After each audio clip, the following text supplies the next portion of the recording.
ኢትዮጵያ ንግድ ባንክ የእርስዎ እርካታ የባንካችን ስኬት በሚል መሪ ሀሳብ የደንበኞችን አገልግሎት ሳምንት የማስጀመሪያ መርሃ ግብር እያካሄደ ነው። የማክሮ ኢኮኖሚ ማሻሻያው የኢትዮጵያ ንግድ ባንክ በፋይናንስ ዘርፍ ያለውን የመሪነት ሚና እንደሚወጣ ማስቻሉን የገንዘብ ሚኒስትርና የባንኩ ዳይሬክተሮች ቦርድ ሰብሳቢ አህመድ ሽዴ ናቸው የተናገሩት። የኢትዮጵያ ንግድ ባንክ ፕሬዝዳንት ተወካይ ኤፍሬም መኩሪያ በበኩላቸው የባንኩ ስትራቴጂ ዋና አቅጣጫ የደንበኞች እርካታ መሆኑን አንስተዋል። የደንበኞች ሳምንት መክፈቻ መድረክን የተካፈለው ባልደረባችን ግዛቸው ግርማይ ደግሞ ተጨማሪ መረጃ ሊያደርሰን እዚህ ስቱዲዮ ይገኛል። ግዛቸው እንኳን ደህና መጣ። እንኳን ደህና ቆየ። እንዴት ብለዋል? ምን ይችል? አመሰግናለሁ። ያው የኢትዮጵያ ንግድ ባንክ ያስጀመረው አዲስ ኢኒሼቲቭ አለ ምንድነው ከሚለው እንጀምር። ከዛ በፊት እንግዲህ 77 ዓመታትን የተሻገረው የኢትዮጵያ ንግድ ባንክ በሀገረ መንግስት ግንባታ እንዲሁም በሀገሪቱ በርካታ ሜጋ ፕሮጀክቶች ሲገነቡ የደንበኞች ትልቅ አስተዋጽኦ አለ።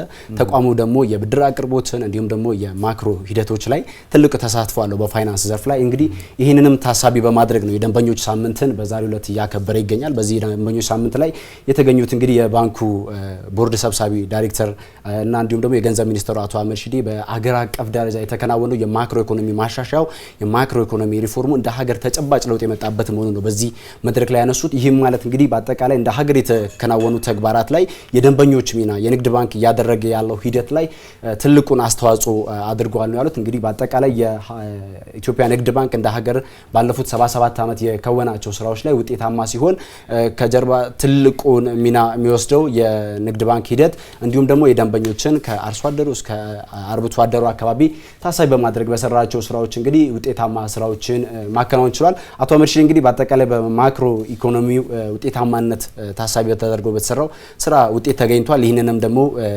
ተጨባጭ ውጤት እንዲያመጣ ያደረገው ንግድ ባንክ መሆኑን አንስተዋል። የእሳቸውን ሀሳብ ተከታትለን የምንመለስ ይሆናል። የማክሮ ኢኮኖሚ ሪፎርሙ ብዙ ለውጦችን አምጥቷል በአገር ደረጃ። በዚህ ለውጥ ማዕቀፍ ንግድ ባንካችን አሁንም ስኬታማ በሆነ መልኩ በከፍተኛ ውጤታማነት እየተጓዘ ነው የሚገኘው። ከዚህ በተጨማሪ የአጠቃላይ የፋይናንስ ዘርፍ ጤናማነትን ለመጠበቅ ሰፋፊ ስራዎች እንደ መንግስት ተሰርተዋል። የንግድ ባንካችን አጠቃላይ ለፋይናንሻል ሴክተር ስታቢሊቲ ትልቁና ዋነኛው አንኳር ነው።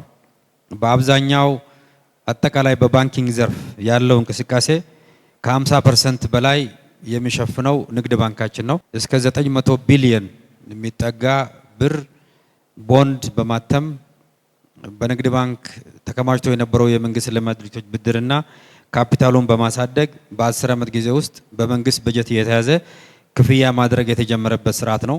ይሄም የንግድ ባንክን የነበረበትን አጠቃላይ የአሴት ኳሊቲ ችግር በከፍተኛ ደረጃ የፈታና የባንኩን የአሴት ኳሊቲ በከፍተኛ ደረጃ ያሳደገ ነው። በአጠቃላይ እንግዲህ ምን ይችል የባንኩ ተወካይ ፕሬዝዳንት ኤፍሬም መኩሪያ እንግዲህ በዚህ መድረክ ላይ ተገኝተው ባስተላለፉት መልእክት የደንበኞች አስተዋጽኦ በአጠቃላይ ባንኩ ከ2.3 ትሪሊዮን ብር በላይ ተቀማጭ ገንዘብ እንዲኖረው አስችሏል። ለዚህም ስኬታማነት ያልሰሰተ ቁጠባ ሂደትን በሀገር አቀፍ ደረጃ ተግባራዊ ማድረግ ባንኩ ውጤታማ የሆነበት ለዚህም ደግሞ ከተቋማዊ ሪፎርም ጀምሮ በአጠቃላይ እንደ ንግድ ባንክ የተከናወኑ ተግባራት ውጤት ያመጡበት መሆኑን አንስተዋል። ይህም እንግዲህ በ77 ዓመት ጉዞ ላይ ንግድ ባንክ ባደረገው የሀገሪቱ የባንክ ሲስተም ላይ ተቀማጭ እንዲሁም ደግሞ ተጨባጭ ውጤት ከማምጣት ባለፈ በገንዘብ እንዲሁም ደግሞ ቁጠባን ባህል ከማድረግ አንጻር ሰፊ ውጤቶች የመጡበት መሆኑን አንስተዋል። የእሳቸውን ሀሳብ ደግሞ ተከታትለን የምንመለስ ይሆናል። መልካም። ከምስረታው ጀምሮ ባሉት 77 ዓመታት በአጠቃላይ ያላስመዘገበውን ከ515.5 ቢሊዮን ብር በላይ ተቀማጭ ገንዘብ በማሰባሰብ ስኬት በ2017 በጀት ዓመት በማስመዝገብ አስደማሚ ታሪክ ሰርቷል። በዚህም አጠቃላይ ተቀማጭ ገንዘቡን 1.6 ትሪሊዮን ብር ከማድረሱም በላይ ጠቅላላ ሀብቱን ከ2.3 ትሪሊዮን በላይ ያሻግሯል። በመቀጠልም በያዝነው በ2018 በጀት ዓመት የመጀመሪያ አጋማሽ ከ325 ቢሊዮን ብር በላይ ተጨማሪ ገንዘብ በማሰባሰብ አጠቃላይ ተቀማጩን 2 ትሪሊዮን ብር ማድረስ ችሏል። ይህም ባንካችን በህብረተሰቡ ዘንድ ከፍተኛ እምነት እያሳደረ መሆኑን ያመላክታል። ባንካችን ይህንን ፈጣንና ተከታታይ እድገት ያስመዘገበው በተለይ በውድ ደንበኞቻችንና እነሱን በሚያገለግሉ ሰራተኞቻችን አስተዋጽኦ በመሆኑ ሁሉንም እንኳን ደስ አላችሁ ለማለት እወዳለሁ።